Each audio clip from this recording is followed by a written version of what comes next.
Welcome to Northeast Asia, the region that hosts world's second, fourth, and 14th largest economies according to the IMF World Economic Outlook from October 2025. China, Japan, and Korea. These powerhouses collectively account a quarter of global GDP. Their supply chains are interwoven and their financial markets are deeply linked. However, this economic interdependence coexists with a fraught history and persistent geopolitical tensions. This Northeast Asia is a region characterized, defined by a great paradox: immense shared prosperity threatened by constant political friction. Hi, I'm Ida de Leon, and in this four-part video series, we're going to explore the framework created to manage this paradox within the Trilateral Cooperation between China, Japan, and the Republic of Korea. How it has survived decades of volatility, what are the results that it has delivered, what does its future mean for Asia and the world. For this third video, we have reached what's for me the most interesting part of this trilateral cooperation: the gossip, the politics, security, and historical rivalry. We are going to navigate the divide of these three countries. The TCS provides the platform. The economy provides the motivation. And the political sphere is where the trilateral relationship faces its fiercest turbulence. The Trilateral Summit meeting remains the core political mechanism designed to provide high-level strategic directions for all cooperation. The declared political objective laid out in 2009 is to build a future-oriented, comprehensive cooperative partnership. This is a commitment not just to dialogue, but to concerted action aimed at ensuring peace and stability in Northeast Asia, a region that is simultaneously one of the world's most economically advanced and one of its most strategically complex. This pillar is essential because without the political, the economic and cultural pillars will quickly crumble. The single greatest, most persistent obstacle to high level political security cooperation is a fundamental lack of mutual trust. The trilateral relationship is continuously shadowed by unresolved historical issues stemming from World War II. These historical issues manifest in disputes over the comfort women issue, forced labor compensation, and controversial visits by Japanese politicians to the Yasukuni Shrine. Compounding these are ongoing emotionally charged territorial disputes, such as the status of the Dokdo Takeshima Island.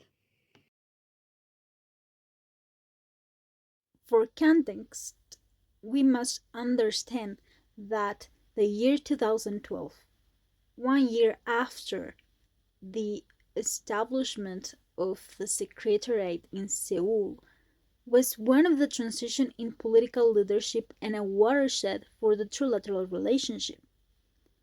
In the meantime, this year also marked the 14th anniversary of diplomatic relations between China and Japan, and the 20th anniversary between China and Korea. However, the change of leadership in all three countries did not contribute to reconciliation and cooperation, but rather triggered various political diplomatic incidents in the region. Trilateral summits were cancelled in three periods: 2013-14, 2016 to 2017, and 2020 to 2023. The Sino-Japanese tensions rose in 2012 due to Japan's nationalization of the Diaoyu Senkaku Islands, which are located in East China Sea. China claims that Diaoyu and Japan claims it as Senkaku, leading to frequent standoffs with coast towards vessels. Anti-Japanese street protests erupted in major Chinese cities, whereby some demonstrators lashed out violently against Japanese business. China and Japan also had intense clash of security interests regarding Japan's exercise of collective defensive bills in 2015 and open pursuits for freedom of navigation in the South China Sea. Recent years have witnessed intensifying rivalry between China and Japan for regional leadership. In the environmental field, Korea also acts as a key player and aims to solidify its environmental leadership in East Asia. Diplomatic tensions between Japan and China rose after Takaichi said on November 7, 2025, that any Chinese military action against Taiwan could constitute a survival-threatening situation, thus allowing Japan to exercise its rights to collective self-defense. This wasn't taken kindly by Beijing, asking Tokyo to retract their statement. In the case of Chinese-Korean relations, they were impacted by Korea's deployment of the THAAD, which is the Terminal High Altitude Area Defense. This THAAD is a persistent source of tension with China and Korea because Beijing views it as a threat to its strategic security interests and a tool for U.S. military encirclement, rather than purely a defense against North Korea. China argued that the THAAD system, powerful radar, can monitor Chinese missiles activities far beyond North Korea's range, thereby compromising its own nuclear deterrent capabilities. Beijing feels that the THAAD facilitates a tighter, more integrated US-South Korea-Japan military alliance, which is perceived as an effort by the US to contain China's regional power. South Korea and the US consistently maintain a THAAD that its purely defensive system aims solely at intercepting North Korea ballistic missiles and poses no threat to China. Seoul asserts that the deployment is a matter of its sovereign right to self-defense in response to North Korea's escalating nuclear and missile threats and is not subject to negotiation. Meanwhile, Japanese and Korean relations aren't in the best terms either, because the decision of the Korea Supreme Court on Japan's Wartime Labor Compensation act as a catalyst of the bilateral frictions. Such frictions were further transformed into all-dimensional conflicts in trade and supply chain. In August 2011, the Korean Constitutional Court decided that the comfort women cases were not within the scope of the Japan-Korea Agreement of 1965 concerning the settlement of problems in regard to property and claims and economic cooperation. The judge ordered the Korean government to seek a solution with Japan to provide compensation to former comfort women. In late 2011, Korea's civil rights group built a statue to commemorate comfort women in front of the Japanese embassy in Seoul, which wasn't taken kindly by the Japanese. However, this problem with comfort women has been present since 1951 when Japan started to resolve this issue after 14 years of back and forth with South Korea.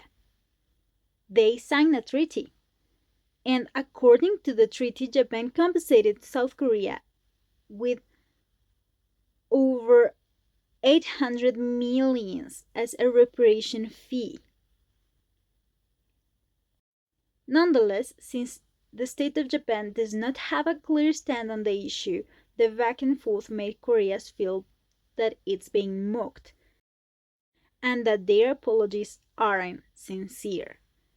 The involvement of China also complicates the issue as South Korea sees China as an alternative to Japan, and also they get a closer relation because China and Korea had a mutual suffering due to the Japanese army in the times of the Second World War. It is difficult to visualize how these three countries might overcome their political tensions if they don't forgive their past. If they keep focusing on what happened years ago and they keep repeating the same patterns, how are they going to evolve, to grow, to coordinate forces, and create an alternative for the Western economy? These tensions, often magnified by domestic politics and rising nationalism, have led to numerous diplomatic crises. It is why the Leaders Summit has been postponed or cancelled several times over the years, sometimes for long stretches, effectively stalling progress across all mechanisms. The pledge to face history squarely and advance towards the future is a necessary diplomatic commitment, but translating that goodwill into policy requires overcoming deeply entrenched negative public perceptions among the citizens of the three nations.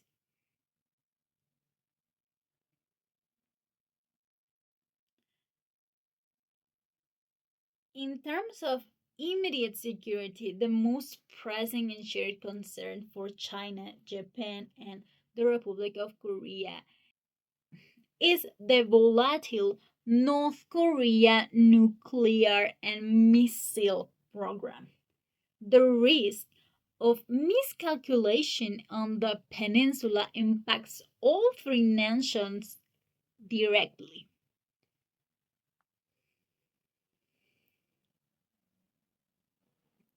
This is where their strategic divergence becomes most apparent.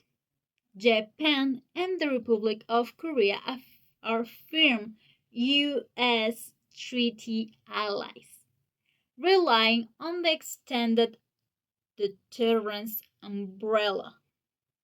China, on the other hand, is a North Korea chief economic and political partner, often emphasizing stability over pressure. Despite these fundamental different security alignments, the three countries consistently reaffirm their commitment to the complete.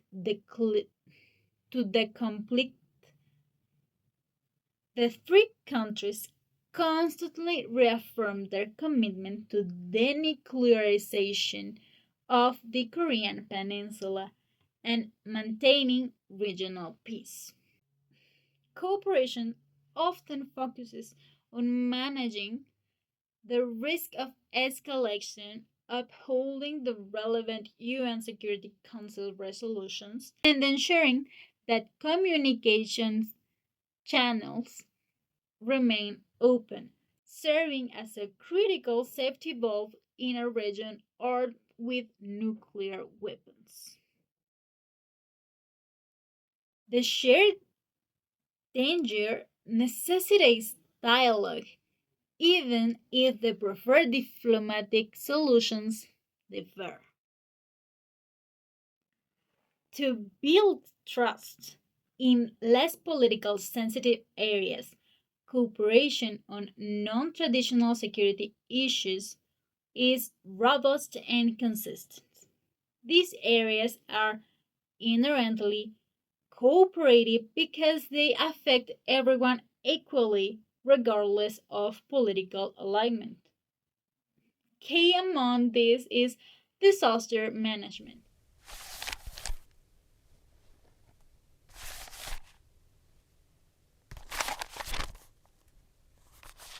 Northeast Asia is prone to natural catastrophes like earthquakes, tsunamis, and severe weather. The Trilateral framework facilitates joint training, tabletop exercises, and real time information sharing to prepare for and respond to major emergencies, providing the value of practical collaboration. The 2011 Fukushima disaster in Japan was a tragic catalyst for deeper cooperation on nuclear safety.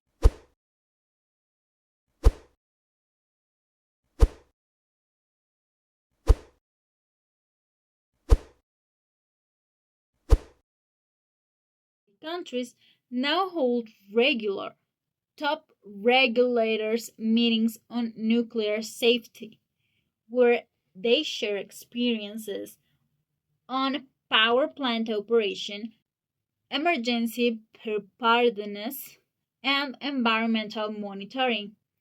This mechanism is a prime example of how a shared crisis can force a productive, high trust dialogue.